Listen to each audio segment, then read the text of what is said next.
அனைவருக்கும் சீரிய கிளையின் சிலம்பத்தின் வழியாக உங்களை யாவரை வாழ்த்தி வரவேற்கிறேன்.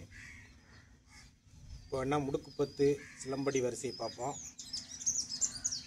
தலையடி 1 இடது தோளில் வெட்டி வலது கணுக்கால் வீச்சு, இடது தோளில் வெட்டி இடது கணுக்கால் வீச்சு, வலது தோளில் வெட்டி வலது கணுக்கால் வலது கண்மண்டறுப்பு இடது கண்மண்டறுப்பு இடது முட்டி வலது முட்டி இடது தலை வெட்டு, இடது கண்ணத்தில் அறுத்து வலது கண்ணத்தில் அறுத்து இடது கணுக்கால் வீச்சு வலது கணுக்கால் வீச்சு, இடது விழா கிழ்த்தார் வலது விழா கிழ்த்தார் இடது காரை எலும்பு வெட்டி வலது காரை எலும்பு நடுநெஞ்சில் குத்து, நடுநெஞ்சில் குத்தி இடது கண்ணத்தில் வெட்டி நடுநெஞ்சில் குத்தி வலது கண்ணத்தில் வெட்டி நடுநெஞ்சில் குத்தி உச்சி அறுப்பு.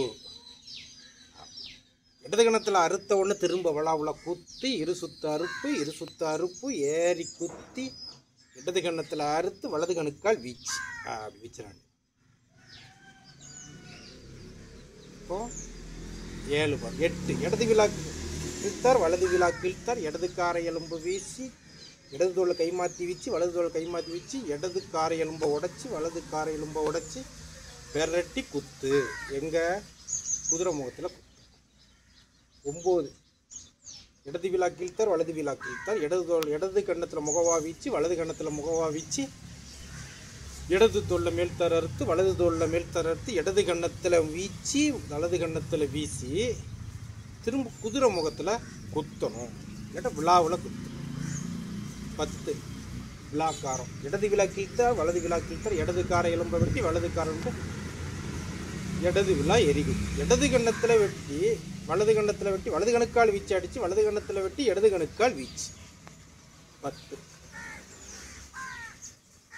அதுக்கு இன்னொரு வரிசையை பாருங்கள்.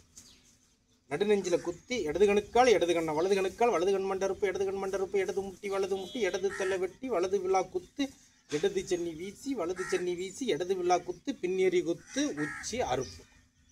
இது ஒன்று. அதுக்கடுத்து இப்படி நிறைய நம்ம பாடம் போய்கிட்டே இருக்கு. நம்ம மாற்றி மாற்றி விளையாடுறதா பாடம் தான் சிலம்படி பாடம். இதில் நம்ம லெஃப்ட்டு ரைட்டு வீச்சு அறுப்பு வெட்டு குத்து இப்படி பாடத்தை பிரித்து விளையாண்டோம்னா பாடம் உடற்பயிற்சி பாடமாயிரும். இப்படி தான் விளையாண்டுக்கிட்டு இருக்கோம். அதே மாதிரி விளையாடும் போது கல் மூங்கில் கனமான மூங்கில் விளையாண்டோம்னா அது உடற்பயிற்சியாக இருக்கும். இல்லாட்டா நம்ம அடுத்தவங்களுக்கான என்டர்டெயின்மெண்ட்டு அப்படிப்பட்டதாக இருக்கும். சரி, இப்போ என்னென்னா முடிச்சுட்டு நமக்கு அன்றாடம் உடற்பயிற்சிக்கு என்னது சைக்கிள் தேவை. அந்த சைக்கிளை எப்படி நம்ம மெயின்டைன் பண்ணுறது உடற்பயிற்சிக்கு ரொம்ப முக்கியமானது.